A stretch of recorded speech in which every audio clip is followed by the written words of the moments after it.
Hey guys, welcome back to Project 6 Coaching Channel, the channel that has your back. Today we're going to talk about introversion and extroversion and dispel some of the myths and misunderstandings that sometimes polarizes extroverts and introverts. We'll talk about some of the basic preferences for problem solving, communication, and dealing with change. This is the first part of a two-part video talking about introversion and extroversion. Next week we'll talk about how introversion and extroversion play out in the workplace, how you follow and how you lead and influence others. Today we'll start off with explaining all the four dichotomies of the MBTI type, the Myers Briggs Type indicator. The first dichotomy is introversion-extroversion.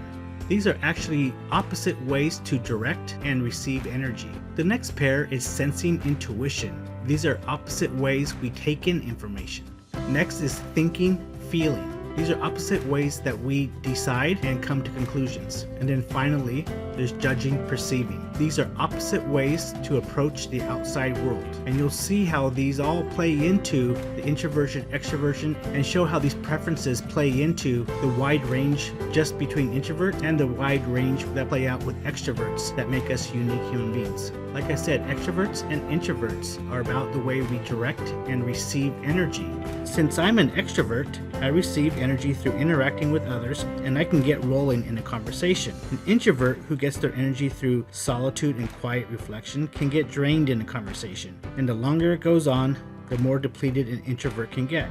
So imagine if I'm having a good conversation and getting energized as an extrovert. Someone who is an introvert is being drained. This gap, as it gets larger, can create tension, misunderstanding, and both sides can misread signals. When an introvert gets stressed, they tend to get quieter, and if they get pushed, they can get triggered, flipping to their inferior function and becoming an extrovert, lit up angry. When an extrovert gets stressed, they'll talk a little bit more, and when they get triggered, they'll flip to their inferior function and become an introvert. Also looks like going dark or pouting. This is why so many extroverts ask introverts what's wrong, and the answer is always nothing. If they keep asking introverts, they'll get stressed and become even quieter, sending even more red flags to the extrovert, who keeps on pushing until an introvert is triggered and responds loudly. This causes the extrovert to say, "See, I was right all along. There was something wrong."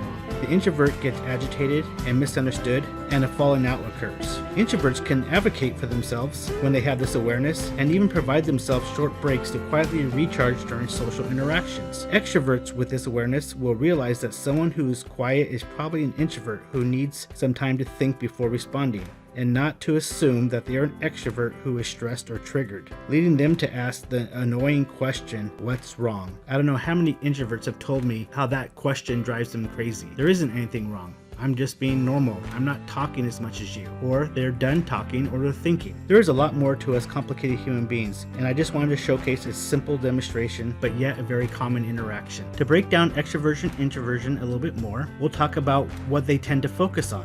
Extroverts tend to focus on the external world of people and things. Introverts, they tend to focus on the internal world of thoughts and reflection. Extroverts talk out loud, introverts thinking things through. The cycle that extroverts follow is a do, think, do, or a talk, think, talk.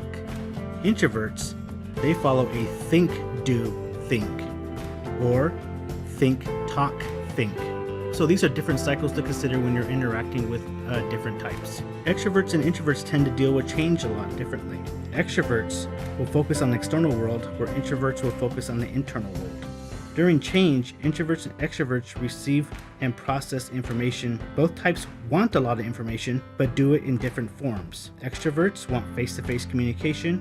Introverts want written communication before meetings. Extroverts tend to want time to talk about what's going on, and introverts tend to want time alone to reflect on what's going on. Extroverts tend to be heard and pay attention to have a voice, and introverts tend to want time to assimilate change before taking action. Also, when dealing with change, we have to consider the second letter in your Myers Briggs type. If you're an introvert and your second letter is an S, these tend to be thoughtful realists. Knowledge is important to establish what is true. Introverts with their second letter is an N, intuitive. These are more thoughtful innovators. Knowledge is important for its own sake.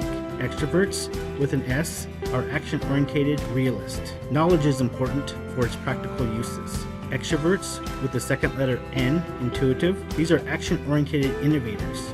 They think about knowledge as important for changing reality. Also during change, you have to consider the last letters in your Myers Briggs types. the J or P, judging, perceiving. Introverts with the judging are decisive introverts. They move quickly to implement. If the change doesn't fit, they will resist and become unmovable opponents.